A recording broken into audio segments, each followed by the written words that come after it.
एक समय की बात है। एक छोटे से कस्बे में मगन नाम का आदमी रहता था। मगन अपने घर में बेटे और पत्नी के साथ रहता था। मगन गरीब था, इसलिए वो दिन रात अपने परिवार की जरूरतें पूरी करने में लगा रहता था। वो हर हाल में बेटे और पत्नी की खुशी चाहता था। मगन एक छोटी सी कंपनी में काम करता था, जहां उसकी आमदनी घर खर्चे जितनी हो जाती थी, लेकिन फिर भी मगन कंपनी वाला काम खत्म करके दूसरी जगह जाया करता था ताकि कुछ और पैसे कमा सके।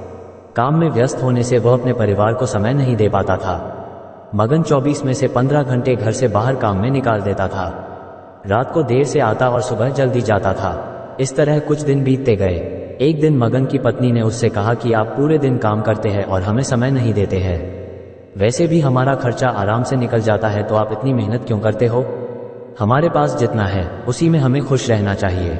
चलिए आज हम तीनों कहीं घूमने चलते हैं। तब मगन कहता है कि बस कुछ समय मुझे और मेहनत करने दो, फिर आराम ही आराम है। इस तरह मगन मेहनत करने में लगा रहता है। उसका बेटा भी उससे अक्सर कहता रहता था कि पापा आप मेरे साथ खेलो, बैठो और मुझसे बातें करो। लेकिन मगन हमेशा काम के लिए कहकर कभी उसे समय नहीं दे पाता था। कुछ समय और बीता। अब मगन की किस्मत चमकी। मगन की नौकरी जिस कंपनी में थी, अब उसका मालिक मगन को मैनेजर बना देता है। क्योंकि मगन काफी समय से वहां काम करता था और अब वो मालिक का विश्वास पात्र बन गया था। मैनेजर बनने के बाद मगन बहुत अमीर हो गया। उसकी आमदनी अच्छी खासी थी। अब वो कुछ भी खरीद सकता था। उसकी गिनती धनी लोगों में होने लगी।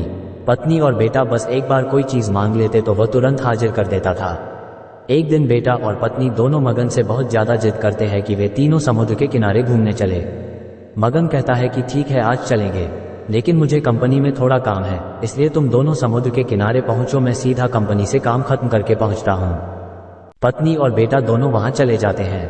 तभी समुद्र में बहुत बड़ी सुनामी आ जाती है और आसपास के लोगों को भी बहा ले जाती है। पत्नी और बेटा दोनों पानी में बह गए। जब मगन वहां पहुंचता है तो ऐसी हालत देख घबरा जाता है। उसने हर जगह देखा लेकिन सब कुछ नष्ट हो चुका था। उसे यकीन हो गया कि उसकी पत्नी और बेटा भी बह गए। वो जोर जोर से रोने लगा और अपनी पत्नी की बात को याद करने लगा कि हमारे पास जितना है उसी में खुश रहना चाहिए और अपने परिवार के साथ खुशी के नए पल बनाने चाहिए, ताकि हम उसे हमेशा अपने दिल में संभाल कर रख सके। पैसों का क्या है, कभी होंगे तो कभी नहीं होंगे।